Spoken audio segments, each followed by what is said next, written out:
El nombre del documento que he trabajado se llama Ética de las Virtudes y Educación. ¿Por qué y para qué sería necesaria una ética de las virtudes? Contarles que durante los últimos años he estado reflexionando profundamente en relación a qué es la educación a través de este proyecto educativo que he iniciado a llegar aquí a Chile, pero principalmente mi interés ha sido tratar de indagar cuál es el tipo de educación que puede ayudar de alguna manera a desarrollar las capacidades más humanas del ser, ¿no? Es así que he tratado de indagar qué es lo que se está diciendo desde la academia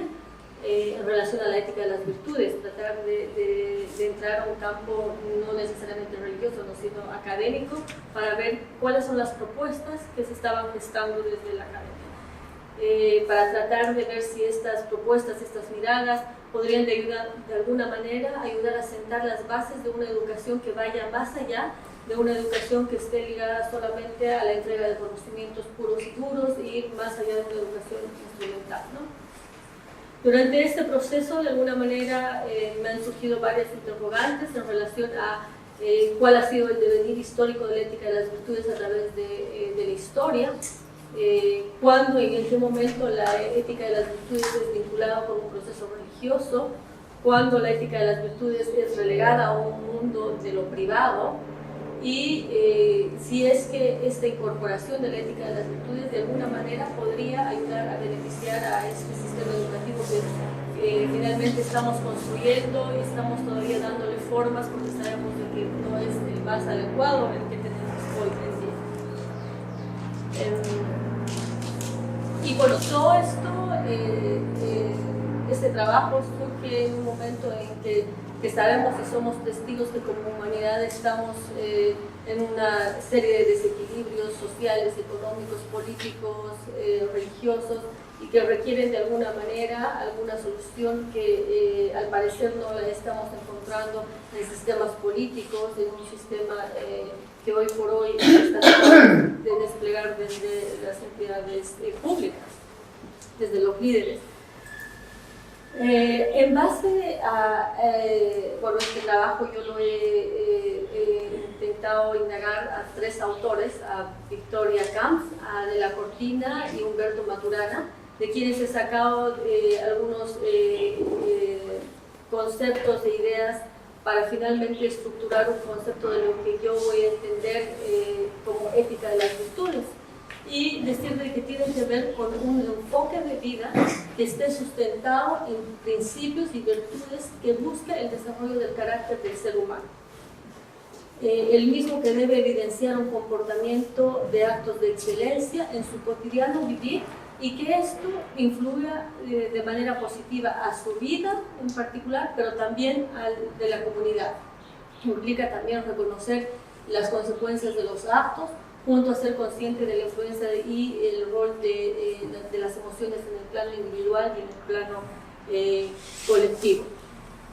Les decía bueno, que este concepto que yo lo he elaborado en base a esta lectura de estos autores ha tenido una modificación a lo largo de la historia, y si bien dentro de periodos históricos como la antigüedad, la Edad Media y la modernidad han habido matices, sí podemos de repente decir que hay algunos temas como comunes, ¿no? Dentro, por ejemplo, de la antigüedad, el tema de la ética de las virtudes estaba en un espacio tanto privado como público. Los individuos no estaban desarrollando virtudes de manera aislada a lo que la comunidad deseaba. Entonces era una suerte de un movimiento coordinado de qué es lo que se esperaba. Las virtudes que más se han impulsado dentro de este espacio, dentro de la antigüedad, tenían que ver con el compañerismo, la ciudadanía, la amistad, ¿no? Que daban forma de alguna manera a cómo se movilizaban las virtudes entre el individuo y comunidad. Ya en la Edad Media es un periodo donde realmente la ética de las virtudes empiezan a teñirse de religión, donde los poderes religiosos y los poderes del Estado empiezan a establecer cuáles deberían ser las éticas o las prácticas que debería el ciudadano del día a día ejecutar, ¿no? Eran ellos quienes se encargaban de alguna manera de dar este lineamiento, de sancionar en el momento en que la ética de las virtudes no estaba acorde a lo que se esperaba. Y en esta época Santo Tomás de Aquino hace uso de mucha de la aportación de Aristóteles y que consideraba de alguna manera una propuesta pagana por no estar inspirada en temas religiosos, en temas espirituales, y hace uso de esto y combina con todo lo que la Iglesia Católica ha entregado, los 10 mandamientos, la Biblia, y empieza a surgir lo que hasta hoy en día se conoce como las virtudes cardinales, ¿no? Entonces eso pasa de que cuando a veces uno habla y menciona la palabra virtud, automáticamente uno siente o lo relega a un ámbito de lo religioso, ¿no? Entonces sería la Edad Media en esta pregunta que yo me hacía, cuando se vincula, y es la Edad Media donde se vincula virtudes, ética con un aspecto religioso. Las virtudes que mayormente se han impulsado desde estos estamentos tenían que ver con la humildad, la sumisión, la obediencia, que respondía precisamente a un estado donde el ciudadano debería acatar de manera ciega y obediente lo que se esperaba de esto, ¿no?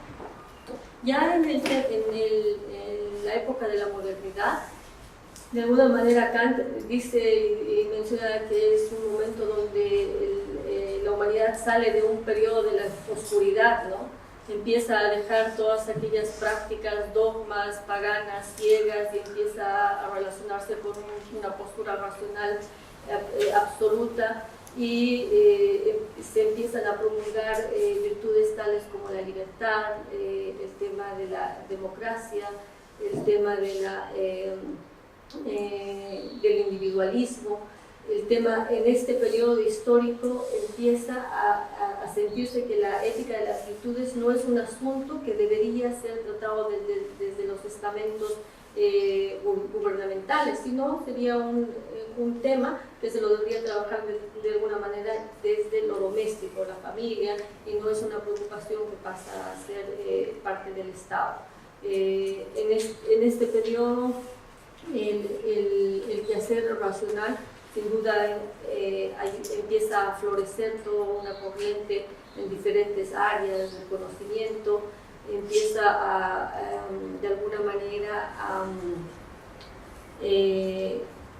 tratar de primar lo racional antes que este tipo de valores, ¿no? Ya en esta época, ya en una época más contemporánea,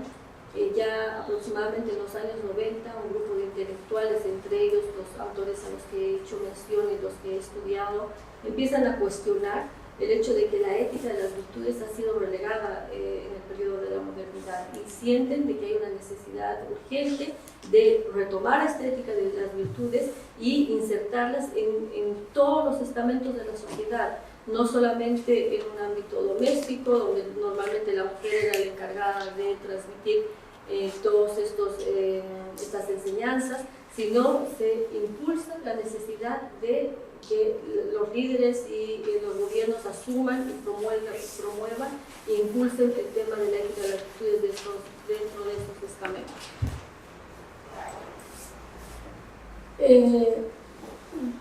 En cuanto a los desafíos, yo ya estoy con 3 minutos, así que voy a hacer voy a pasar de manera rápida. Tanto el tema de la corrupción, que sin duda que ya se ha convertido casi en una pandemia en diferentes lugares del mundo, que ha trascendido culturas, grupos económicos, etcétera, etcétera. El tema de la religión con grandes desafíos en general, también en particular en nuestro país, el cambio climático, la situación de la mujer y los desafíos con la educación. Muchos intelectuales afirman de que estos desafíos son producto precisamente de que la ética de las virtudes o las prácticas éticas no están insertadas dentro de estos elementos, y que la medida en que la educación, que es lo que de alguna manera yo estaba proponiendo en este trabajo de tesis, en la medida en que una educación basada en esta ética de las virtudes va a poder generar, va a poder transformar al ser humano de tal manera que pueda ayudar a subsanar y a superar estos desafíos que la humanidad hoy por hoy está atravesando. Porque como humanidad no tenemos carencia de conocimiento, no tenemos problemas del tema económico, estamos en un mundo donde hay mucha abundancia de todos estos elementos, pero lo que estamos demasiado carentes son precisamente de prácticas éticas que se muevan en estas líneas. Los autores a los que hacía